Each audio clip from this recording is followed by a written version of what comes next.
ಸ್ನೇಹಿತರೆ ನಮಸ್ತೆ. ಶಿಕ್ಷಕರ ನೇಮಕಾತಿಗೆ ಸಂಬಂಧಪಟ್ಟಂತಹ ಅಪ್ಡೇಟ್ಸ್ಗಾಗಿ ನಮ್ಮ ಚಾನಲ್ಗೆ ಸಬ್ಸ್ಕ್ರೈಬ್ ಆಗಿ ಹಾಗೂ ಬೆಲ್ ಐಕಾನ್ ಪ್ರೆಸ್ ಮಾಡಿ ಆದಷ್ಟು ಹೆಚ್ಚು ನಿಮ್ಮ ಸ್ನೇಹಿತರೊಂದಿಗೆ ಹಂಚಿಕೊಳ್ಳಿ ಅಂತ ಹೇಳ್ತಾ ಇಂದಿನ ವಿಡಿಯೋನ ಪ್ರಾರಂಭ ಮಾಡ್ತಿದ್ದೀನಿ.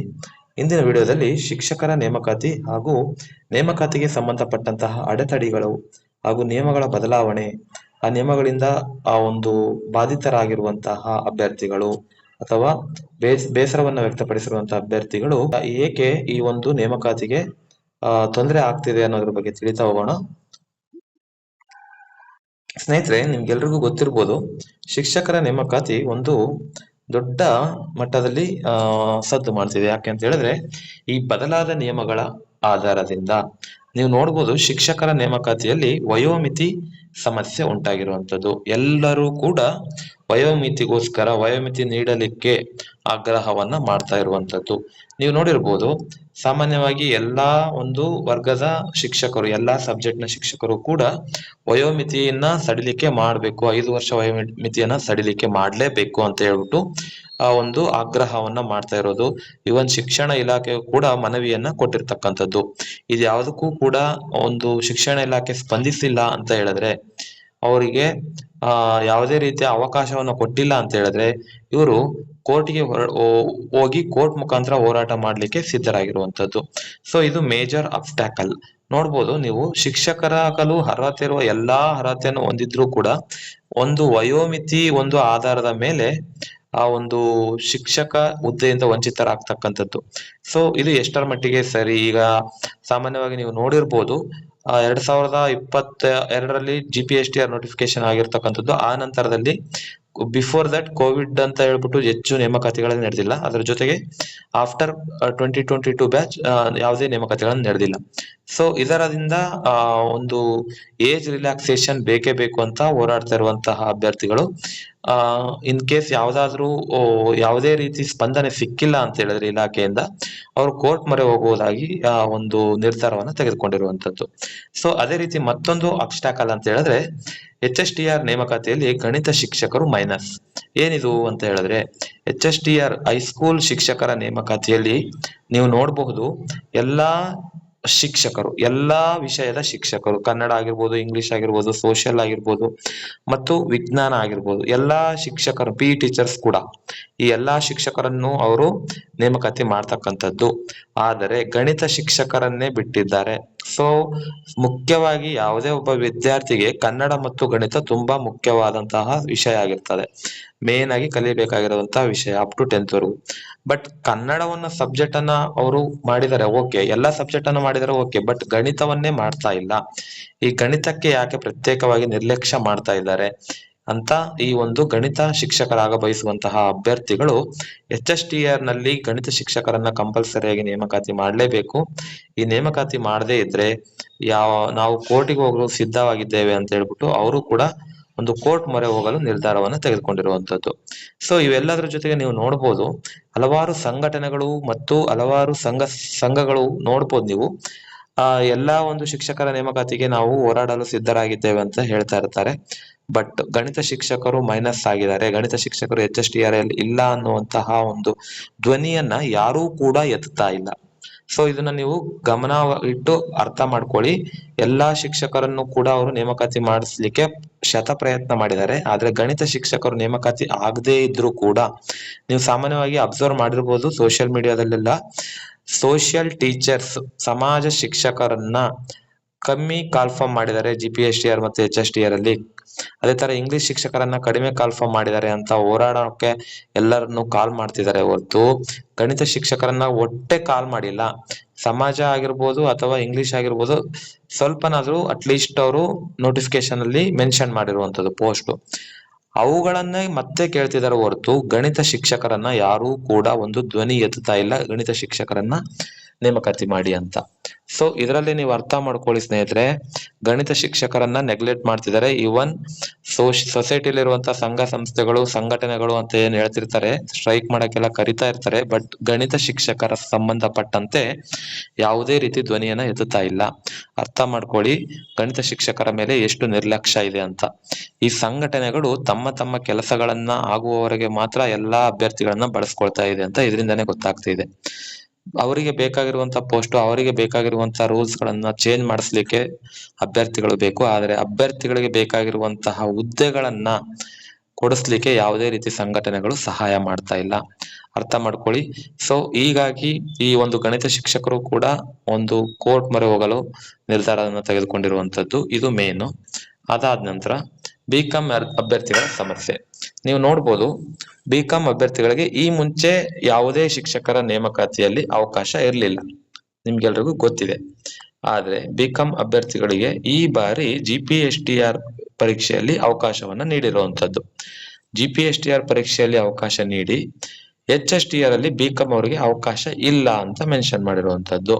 ಆ ಸಬ್ಜೆಕ್ಟ್ಗೆ ಇಲ್ಲ, HSTR ಅಲ್ಲಿ ಆ ಸಬ್ಜೆಕ್ಟ್ ಓದಿರುವಂತಹ ವಿದ್ಯಾರ್ಥಿಗಳಿಗೆ ಅಥವಾ ಅಭ್ಯರ್ಥಿಗಳಿಗೆ HSTR ಎಕ್ಸಾಮ್ ಬರೀಲಿಕ್ಕೆ ಅವಕಾಶ ಇಲ್ಲ ಅಂತ. ಸೊ ಇದರಿಂದ ಇದರಿಂದ ಅನ್ಯಾಯಕ್ಕೊಳಗಾದಂತಹ ಅಭ್ಯರ್ಥಿಗಳು ಏನ್ ಮಾಡ್ತಾ ಇದ್ದಾರೆ, ಅಗೈನ್ ಅವರು ಕೂಡ ಒಂದು ಶಿಕ್ಷಣ ಇಲಾಖೆಗೆ ಒಂದು ರಿಕ್ವೆಸ್ಟ್ ಅನ್ನ ಮಾಡಿರುವಂತದ್ದು, ಬಿಕಾಂ ಅವ್ರಿಗೂ ಕೂಡ HSTR ಗೆ ಎಕ್ಸಾಮ್ಗೆ ಅವಕಾಶ ಕೊಡಿ ಅಂತ. ಬಟ್ ಶಿಕ್ಷಣ ಇಲಾಖೆ ಮತ್ತೆ ಸ್ಪಂದನೆ ನೀಡಿಲ್ಲ ಅಂತ ಹೇಳಿದ್ರೆ ಬಿಕಾಂ ಅಭ್ಯರ್ಥಿಗಳು ಸಹ ಕೋರ್ಟ್ ಮೊರೆ ಹೋಗಲು ಸಿದ್ಧರಾಗಿರುವಂತದ್ದು. ನೀವು ನೋಡಿರ್ಬೋದು, ಬಿಕಾಂ ಅಭ್ಯರ್ಥಿಗಳು ಕೂಡ ಸೋಷಿಯಲ್ಗೆ ಸಂಬಂಧಪಟ್ಟಂತಹ ಒಂದು ವಿಷಯಗಳನ್ನ ಅಭ್ಯಾಸ ಮಾಡಿರೋದ್ರಿಂದ ಅವ್ರಿಗೂ ಕೂಡ ಸೋಷಿಯಲ್ ಪರೀಕ್ಷೆ ಬರೆಯಕ್ಕೆ, ಸೋಷಿಯಲ್ ಸಬ್ಜೆಕ್ಟ್ ನ ಒಂದು ಹುದ್ದೆಯನ್ನ ಪಡಿಲಿಕ್ಕೆ ಅವಕಾಶ ನೀಡಿ ಅಂತ ಅವರ ಒಂದು ಗೋಳು ಅಂತಾನೆ ಹೇಳ್ಬೋದು. ಆ ಒಂದು ಸೋಷಿಯಲ್ ಸಬ್ಜೆಕ್ಟ್ಗೆ ಅವಕಾಶ ನೀಡದೆ ಆದ್ರೆ ಇವರು ಅಲ್ಲಿಗೆ ತಮ್ಮ ಒಂದು ಹೋರಾಟವನ್ನ ನಿಲ್ಲಿಸ್ತಾರೆ. ಸೊ ಅದರ್ವೈಸ್ ಈ ಒಂದು ಅಭ್ಯರ್ಥಿಗಳು ಕೂಡ ಒಂದು ಕೋರ್ಟ್ ಮೊರೆ ಹೋಗ್ಲಿಕ್ಕೆ ಸಿದ್ಧರಾಗಿರುವಂತದ್ದು. ಸೊ ಇದಿಷ್ಟು HSTR ನೇಮಕಾತಿಯಲ್ಲಿ ಬಿಕಾಂ ಅಭ್ಯರ್ಥಿಗಳಿಗೆ ಸಂಬಂಧಪಟ್ಟಂತಹ ಪೋಸ್ಟ್ಗಳನ್ನ ನೀಡಿಲ್ಲ ಅನ್ನೋದ್ರಿಂದ ಬಿಕಾಂ ಅಭ್ಯರ್ಥಿಗಳು ಈ ಒಂದು ಹೋರಾಟ ಮಾಡ್ಲಿಕ್ಕೆ ಸಿದ್ಧರಾಗಿರುವಂತದ್ದು. ಇದಾದ ನಂತರ ಮುಖ್ಯವಾಗಿ GPSTR ಮತ್ತು HSTR ಅಥವಾ PSTR ಎಕ್ಸಾಮ್ಗಳಲ್ಲಿ ಸೇಮ್ ಕೇಡರ್ ಇರುವಂತಹ ಶಿಕ್ಷಕರಿಗೆ ಆ ಒಂದು ಪರೀಕ್ಷೆ ಬರೆಯುವುದಕ್ಕೆ ಅವಕಾಶ ಇಲ್ಲ ಅಂತ ಈ ಬಾರಿ ಸ್ಪೆಷಲ್ ರೂಲ್ಸ್ ಅಂತ ತೆಗೆದುಕೊಂಡ್ ಬಂದಿರುವಂತದ್ದು. ಇದು ಎಷ್ಟು ಮಟ್ಟಿಗೆ ಸರಿ ಅಂತ ಹೇಳಿದ್ರೆ, ಓಕೆ, ಒಂದು ಅನ್ಎಂಪ್ಲಾಯ್ಮೆಂಟ್ ಜಾಸ್ತಿ ಇದೆ ನಮ್ಮ ಕರ್ನಾಟಕದಲ್ಲಿ, ಹಾಗಾಗಿ ಒಂದು ಎಲ್ರಿಗೂ ನ್ಯಾಯ ಸಿಗ್ಲಿ ಅನ್ನೋ ಉದ್ದೇಶಕ್ಕೆ ಮಾಡಿರ್ಬೋದು. ಬಟ್ ಈ ಒಂದು ನಿಯಮದಿಂದ, ಯಾಕಂತ ಹೇಳಿದ್ರೆ ಡ್ರಾಫ್ಟ್ ರೂಲ್ಸ್ ಅಲ್ಲಿ ಈ ನಿಯಮವನ್ನು ಮೆನ್ಷನ್ ಮಾಡದೆ ನೇರವಾಗಿ ಮುಖ್ಯವಾದ ನಿಯಮಗಳಲ್ಲಿ ಅಂದ್ರೆ ನೋಟಿಫಿಕೇಶನ್ ಅಲ್ಲಿ ನೇರವಾಗಿ ನಿಯಮ 12 ಇಂಪ್ಲಿಮೆಂಟ್ ಮಾಡಿರುವುದರಿಂದ ಈ ಇಂಪ್ಲಿಮೆಂಟೇಶನ್ ನಿಂದ ಬೇಸತ್ತ ಒಂದು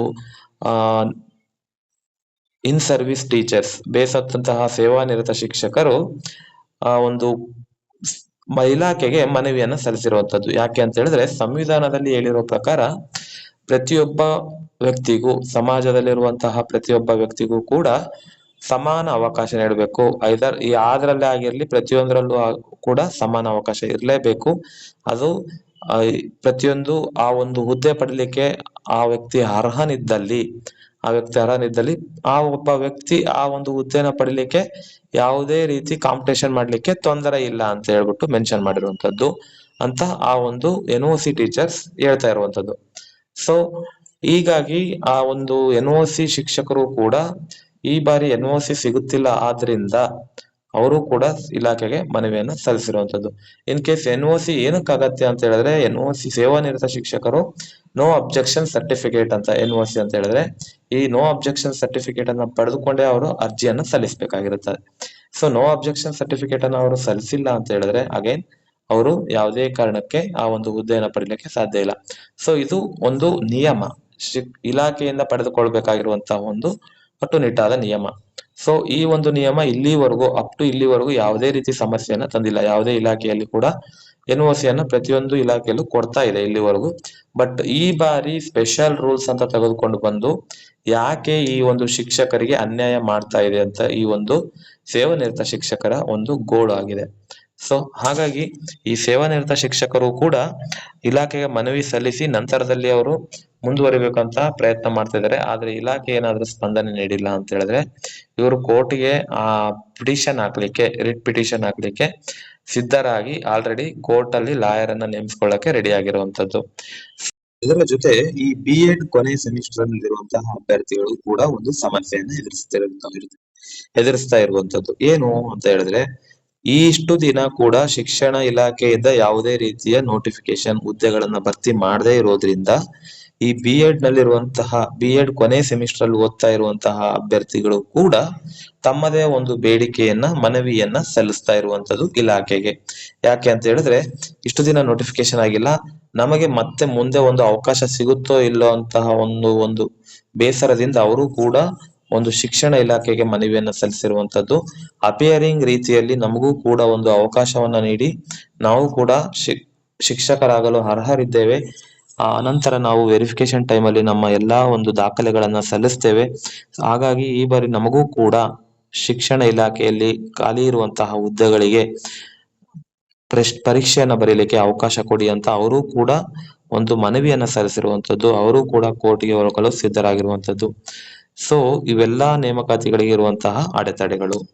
ಸೊ ಈ ಎಲ್ಲಾ ಅಡೆತಡೆಗಳನ್ನ ದಾಟಿ ಇವೆಲ್ಲಾ ಅಡೆತಡೆಗಳನ್ನ ಮೀರಿ ನಮ್ಮ ಶಿಕ್ಷಣ ಇಲಾಖೆ ಎಲ್ಲರಿಗೂ ಒಂದು ಸ್ಪಂದನೆಯನ್ನ ನೀಡಿ ಎಲ್ಲಾ ಒಂದು ವಿದ್ಯಾರ್ಥಿಗಳ ಬೇಡಿಕೆಯನ್ನ ಆಧರಿಸಿ ಒಂದು ಉತ್ತಮವಾದ ನಿರ್ಧಾರವನ್ನ ತೆಗೆದುಕೊಂಡು ಶಿಕ್ಷಕರ ನೇಮಕಾತಿಯನ್ನ ಮುಂದುವರಿಸಿದ್ದೇ ಆದ್ರೆ ಆದಷ್ಟು ಬೇಗ ಈ ನೇಮಕಾತಿ ಕಂಪ್ಲೀಟ್ ಆಗಿ ನಿಮ್ಮ ಹುದ್ದೆಗಳನ್ನ ಪಡೆಯುವಂತಹ ನಿಮ್ಮ ಕನಸಿನ ಹುದ್ದೆಗಳನ್ನ ಪಡೆಯುವ ಕಾಲ ತುಂಬಾ ಹತ್ರ ಇರುತ್ತೆ ಅಂತ ಹೇಳ್ಬೋದು. ಬಟ್ ಈ ಎಲ್ಲಾ ಸಮಸ್ಯೆಗಳ ವಿರುದ್ಧ ಏನಾದ್ರು ಈ ಎಲ್ಲಾ ಸಮಸ್ಯೆಗಳ ಆಪೋಸಿಟ್ ಯಾವುದೇ ಒಂದು ಸಮಸ್ಯೆಗೆ ಸ್ಪಂದಿಸದೆ ಇಲಾಖೆ ಮುಂದುವರೆದಿದ್ದೆ ಆದ್ರೆ ಅಗೈನ್ ಎಲ್ಲಾ ಅಭ್ಯರ್ಥಿಗಳು ತಮ್ಮ ಬೇಸರವನ್ನ ಕೋರ್ಟ್ಗೆ ಹೋಗೋದ್ರ ಮುಖಾಂತರ ಹೋರಾಟ ಮಾಡಿ ತಮ್ಮ ಒಂದು ಬೇಡಿಕೆಗಳನ್ನ ಈಡೇರಿಸಿಕೊಳ್ಳಲು ಮುಂದಾಗಿರುವಂತದ್ದು. ಸೊ ಇದಾಗಿತ್ತು ಇಂದಿನ ಒಂದು ವಿಡಿಯೋದಲ್ಲಿನ ವಿಷಯ. ಇದೇ ರೀತಿ ಶಿಕ್ಷಕರ ನೇಮಕಾತಿಗೆ ಸಂಬಂಧಪಟ್ಟಂತಹ ಅಪ್ಡೇಟ್ಸ್ಗಾಗಿ ನಮ್ಮ ಚಾನೆಲ್ಗೆ ಸಬ್ಸ್ಕ್ರೈಬ್ ಆಗಿ ಹಾಗೂ ಬೆಲ್ ಐಕಾನ್ ಪ್ರೆಸ್ ಮಾಡಿ ಅಂತ ಹೇಳ್ತಾ ಇಂದಿನ ವಿಡಿಯೋನ ಮುಗಿಸ್ತಾ ಇದ್ದೀನಿ. Thank you.